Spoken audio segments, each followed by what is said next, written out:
Hey there YouTube fans, AC Productions here, and today I'm going to be showing you on how to install license plate screws. Now you're wondering why the heck am I going to show you guys how to do that. It's super simple. Yeah, that's true, but there's like sometimes where I think it's something that, you know, may seem dumb, but it may actually help somebody. I'll be showing you these particular ones that I had bought, so let me show you what they are. Now it's pretty weird and funny at the same time that each one of these are all individually wrapped. Actually, there's no reason for all of this stuff to even be individually wrapped. So let me go ahead and take these out. And also they come with an insanely long bolt. So let me get this one out so you guys can see. They have all different colors. I just decided to get red to kind of match my theme bike. There we go, much better. All right, so you guys can see it has a pretty unusual, cool design. So on it, it actually says Beast and Spirit. If you flip it over to the other side, it's just flat. So inside the package, you get a ginormous, very long bolt or screw that doesn't need to be that long. You get like a spacer right there, and then you get the nut, and you got your Allen key because it's an Allen key style. I believe it's a 5mm Allen key screw. An additional tool you're going to need is going to be a Dremel tool, because obviously we don't need a bolt this long. So we're just going to put it on the bike and tighten on the screw, and we're going to mark it with a marker and cut off the access. In addition to that, we're going to be using these little spacers. Now these are like, they're not a complete circle, so that they're kind of chopped at one end, and I'm going to show you why we're going to be using these. So let's go over to the bike so I can show you. So here we got our circle piece. We're going to put our ginormous long screw on it and put it in. Now we're going to put it in through here.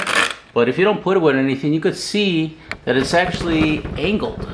Just because of the numbers and everything, not because of my black thing. The numbers, it kind of angles it weird. It's going to kind of be like that when I install it, and I kind of don't want that. So the little spacer that it does come with is like this, is this complete circle. If we put that in there, it's still going to give us the angle, plus it's going to have the thing even sticking out a little bit further, which I don't mind, but still, it's still going to be at an angle like this. So because of the way our number is on our number plate, I found these little half circle spacers to work out well, because now this cutout part is going to go where the number is, and therefore it's going to still stick out just a little bit, but not as bad as the other way, and at least it'll be straight on there. So that's how we're going to be doing it. If you're wondering where I got these little guys, they're actually on batteries. So if you purchase a brand new battery, you're going to see a cap, and you're going to see these little half circle guys on there, and that's pretty much where I got these guys. If you didn't purchase a battery, you can go to your hardware store and ask them to look for a spacer just like this. You probably would only need two, because the top part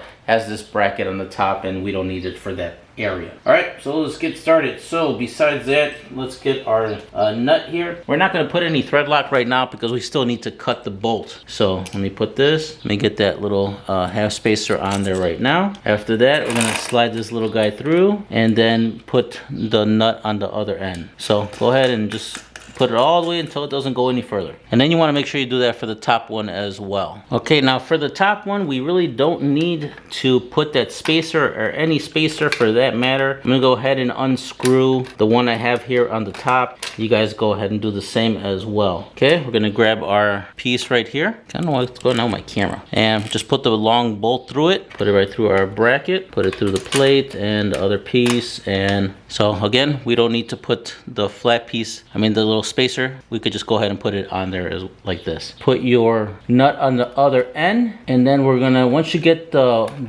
nut all the way seated. All right, so I'm gonna go ahead and seat this in all the way. You guys do the same, and then what we're gonna do, we're gonna mark it and then cut the excess amount of bolt, which is right here. Mark it, probably mark it over here, get my Dremel tool, cut the piece off, put everything back on, and therefore we're not gonna have a big chunk of metal screw hanging out from the other end. Okay, so what I'm gonna use to mark it, it's gonna be a little red marker right here. So now that I got the piece on there, I'm just gonna go ahead and mark it pretty much right along the bolt, and then obviously when I cut it out to the furthest end, not to the inner end, so I could have it just a little bit sticking out, but not excessive like that is now. Alrighty, so now that I cut it, here it is. a lot more smaller and a lot better. Now we don't need all that screw. All right, so next we're gonna grab our thing here, put it right through, get the little spacer. Oh, by the way, now that I think about it, you really only need, where's the camera? You really only need the spacers if you don't have a license plate frame on yours. If you happen to have a license plate frame, then you really don't need to have these spacers. But because I don't have a license plate frame yet for my bike, that's why I'm using this. So for me, I'm just gonna go ahead and put this. Then next we're gonna do is we're gonna put a little bit of thread lock on the bolt, and then just gotta put the bolt in. Alrighty guys, everything is looking good on it. Well, after putting it on the plates, the circles are just a little bit bigger than I thought they would be, but they still look alright. Alright guys, so that pretty much concludes the video. Sorry I'm covering up the plate, but you guys know I don't want you guys finding me where I live and, you know, stuff like that. So that's that. Alrighty guys, so that pretty much concludes the video. If you guys enjoyed it, please smash that like button. If you haven't yet subscribed, don't forget to subscribe. Hit that notification bell. That way you guys are up to date with my latest videos. And if you know anyone that's looking to do these type of screws on their motorcycle, please share my video. It lets me know that you care about them, and it also lets YouTube know that you care as well, and you know you guys enjoy this kind of videos. If you dislike the video, please smash the dislike button. Let me know in the comments below why you disliked the video to help me improve for future. Thanks for watching, and I'll catch you guys in the next one.